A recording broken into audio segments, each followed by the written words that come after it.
YouTube viewers, welcome back to your favorite channel.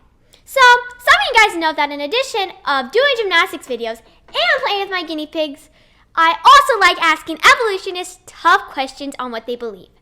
So here are some questions and the responses I asked on the Standing for Truth channel. So, let's go. Question comes in from Taylor K.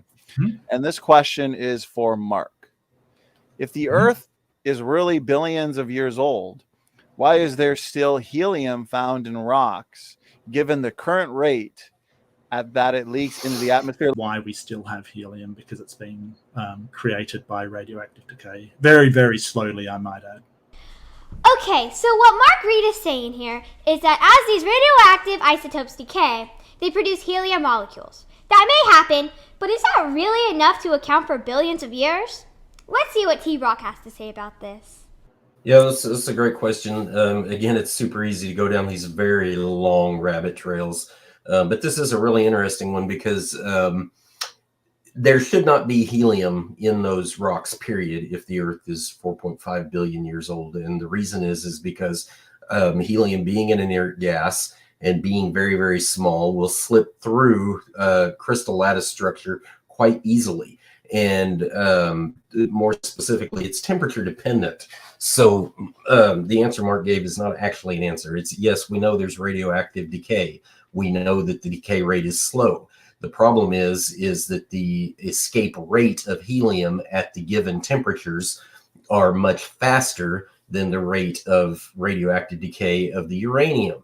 If it's faster, that means it cannot accumulate. Just totally off topic. Please, we are running out of helium. Please don't use helium balloons if you are concerned about the helium stocks in the Earth at the moment, because it is estimated that we will run out, and it's really useful substance for things like MRI and imaging. So please don't use up helium. Thank you. You know, if you really think about it, I think T-Rock's answer makes more sense to me. Well, let's go to the next clip. So this next clip is from the debate between Atheist Jr. and Kent Hovind.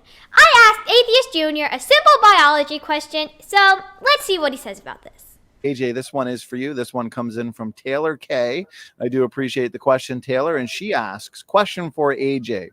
Do you believe all of the symbiotic relationships present in the world and required to sustain life all occurred by random chance? Well, if by random chance you mean just that means God didn't do it, then yes, I do believe that. Okay, forgive me, Mr. Atheist Jr., but that seems absurd. Evolution teaches that those organisms evolved millions of years apart from each other. So how did they survive for that long without these critical, mutually beneficial relationships? Okay, let's see Dr. Hovind's answer. Okay, Kent, anything you'd like to add? I think there are probably billions of examples of symbiotic relationships in nature. Classic one, plants breathe in CO2 and give off oxygen, which we need. We breathe in oxygen and give off CO2, which is what they need. So plants and animals have a completely symbiotic relationship as far as reciprocation of the gases go, as well as hundreds of other things. I think you'll find millions of animals require certain plants. And some plants require certain animals to pollinate them.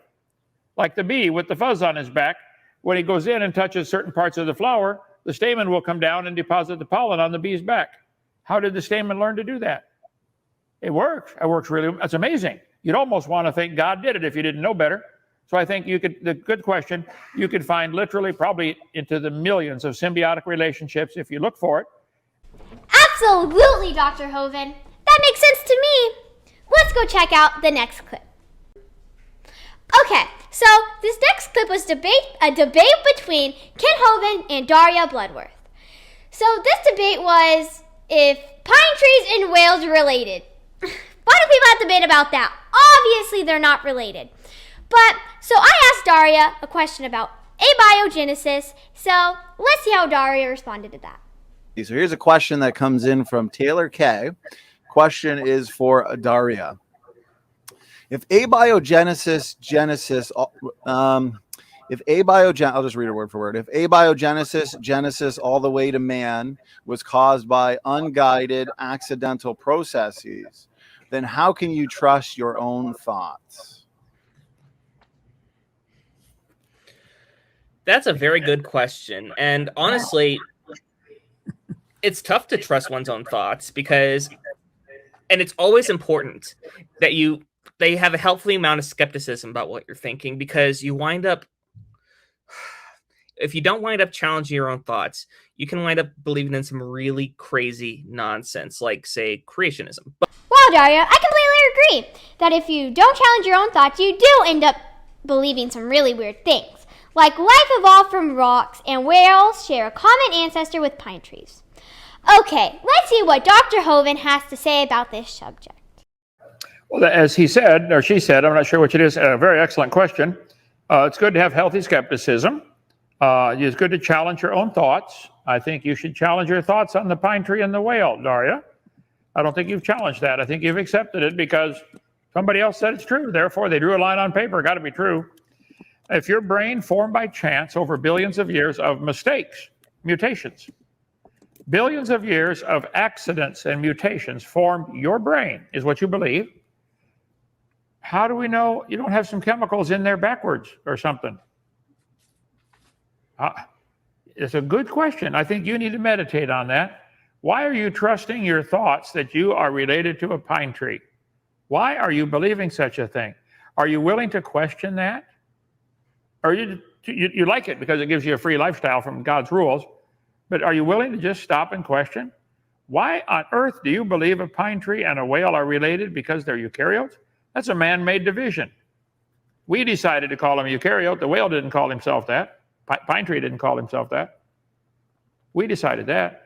Why on earth would you believe? Question your thoughts. I just challenge you. Question them one more time. Well, Hoven, you're a really good scientist. I never thought that anyone would believe that they were related to a pine tree or a whale. But if you guys have evidence that we are related to a pine tree or a whale, comment down below and I'll see what I can do. On to the next clip. Okay, so this debate was between Kent Hoven and I don't know how to pronounce this guy's name, but he is evolutionist. I asked him a very simple biology question, so let's see if he can answer this well. Comes in from Taylor K. Taylor, thank you for the question.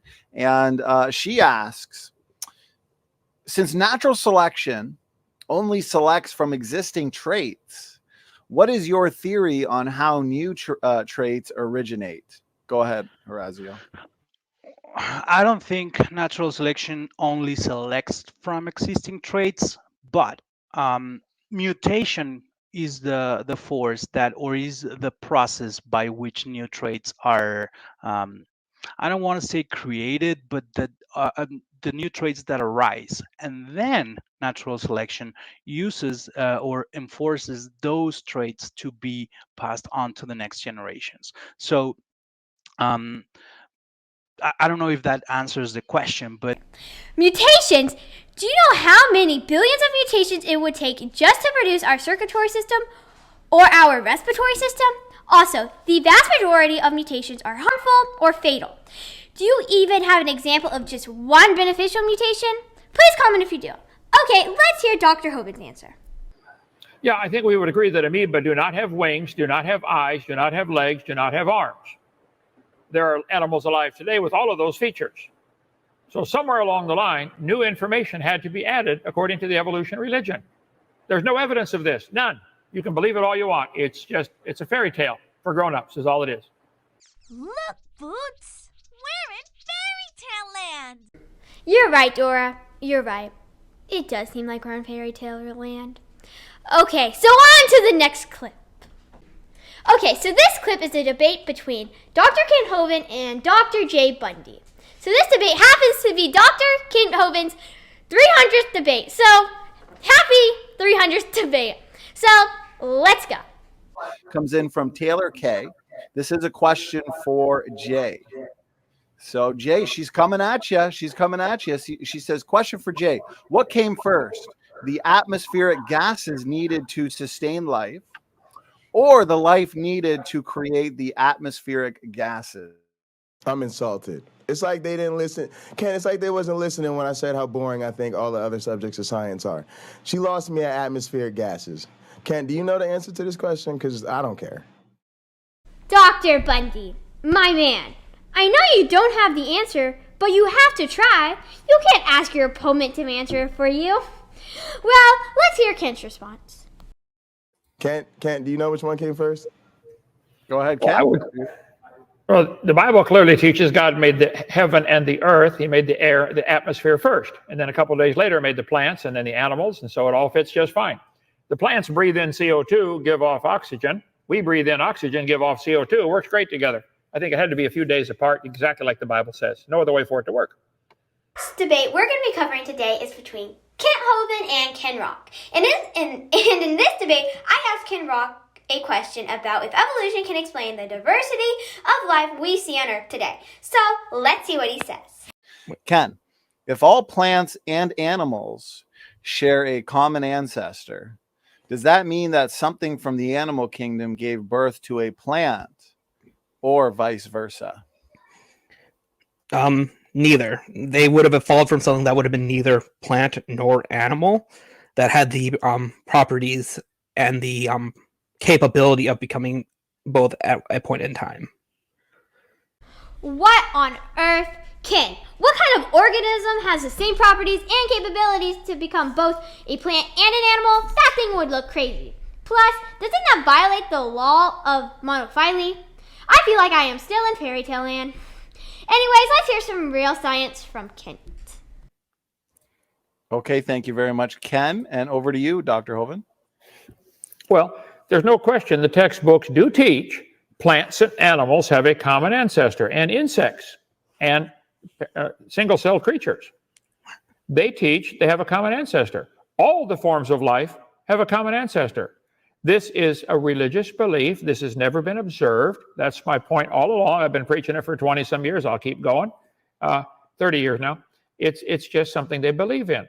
And I say, I don't care. You keep your religion, but quit making it mandatory for all the schools. This is no different than North Korea or Iraq or Soviet Union. It's a restriction of opposing ideas. Why don't you can either teach both or just ignore the topic of origins. You can learn all the biology and all the anatomy without having any reference to evolution at all. A kid can go to biology and here's how the reproductive system works. Here's how the bones and the muscles work. You got the deltoid and the biceps and the triceps, flexors, extenders, radius, ulna. You could learn all the anatomy and never refer to evolution at all. It's a completely useless theory and it's a waste of time. Nothing to do with biology or science at all. So keep it at home. Keep your religion at home. That's my point. Well, that's all the questions and responses we have for today. But I have a lot more. So comment down below if you want me to make a part 2 of this video. But if somehow YouTube turns the comments off on this video, I will make a community post and you can comment there. And I just want to give a special thanks to Donnie because he's so nice to me and he always makes sure that my questions are always in the video and they are answered. Thank you, Donnie. So that's all we have for today. So, well, anyways, thank you for watching. Make sure to like and subscribe. Comment what you want to see next. And remember to question everything, even why people think that they're related to whales and pine trees.